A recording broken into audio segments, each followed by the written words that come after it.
The Galactic Council's annual Predator Showcase was the premier event for species across the galaxy to display their world's most fearsome creatures. It was equal parts scientific exhibition and testosterone-fueled bragging rights. This year, humanity had been invited for the first time. Ambassador Vreknil of the Korthian Empire preened his iridescent feathers as handlers wheeled in a reinforced containment unit. Inside, a creature the size of a small shuttle bus prowled.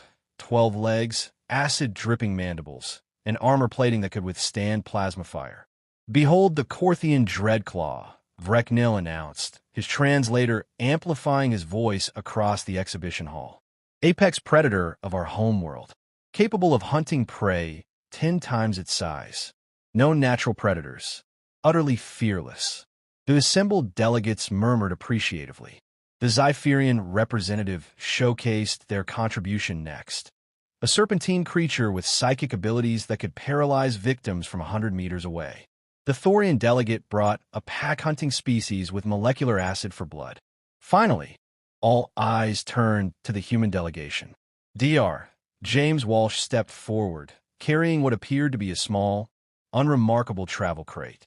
The alien delegates leaned forward in their seats, expecting something massive. Perhaps one of Earth's great white sharks? A saltwater crocodile? A Kodiak bear? Walsh set the crate down and opened it. Out waddled a creature no bigger than a house cat, with a flat head, stubby legs, and a peculiarly nonchalant gait. The silence was deafening. "Is this a joke?" Vreknil's feathers flattened in what his species considered an expression of offense. "You bring this rodent to a predator showcase.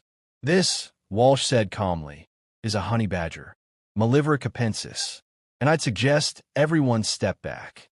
Before anyone could react, the honey badger spotted the refreshment table and, with stunning indifference to the dozens of apex predators and intergalactic dignitaries present, ambled toward it.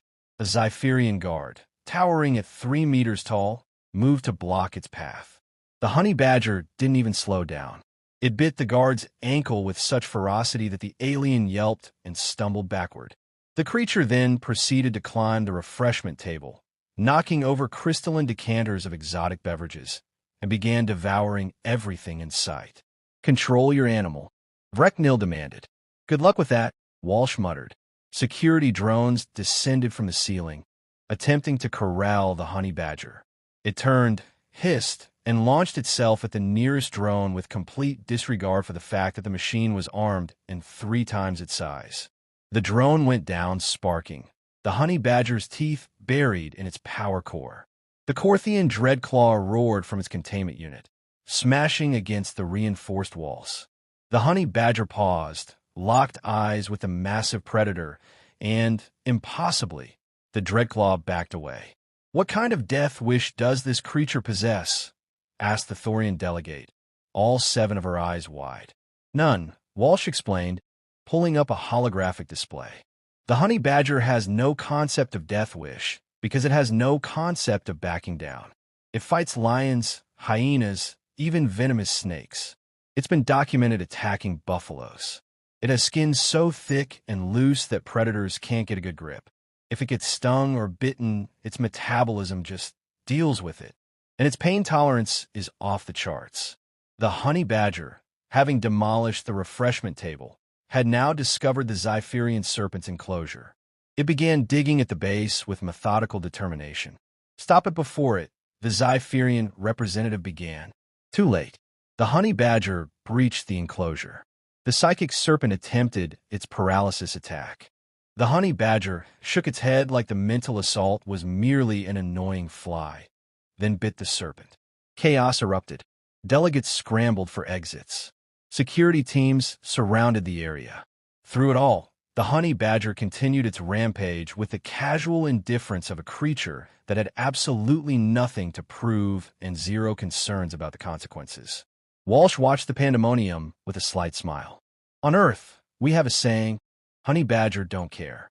And that, esteemed delegates, is what makes it our apex predator. Not size, not strength, pure, concentrated audacity." Vreknil stared at the small, unstoppable force of nature currently terrorizing the galaxy's finest specimens. You humans are absolutely insane for living on the same planet as that thing. Yeah, Walsh agreed, finally activating the specialized containment field. We get that a lot.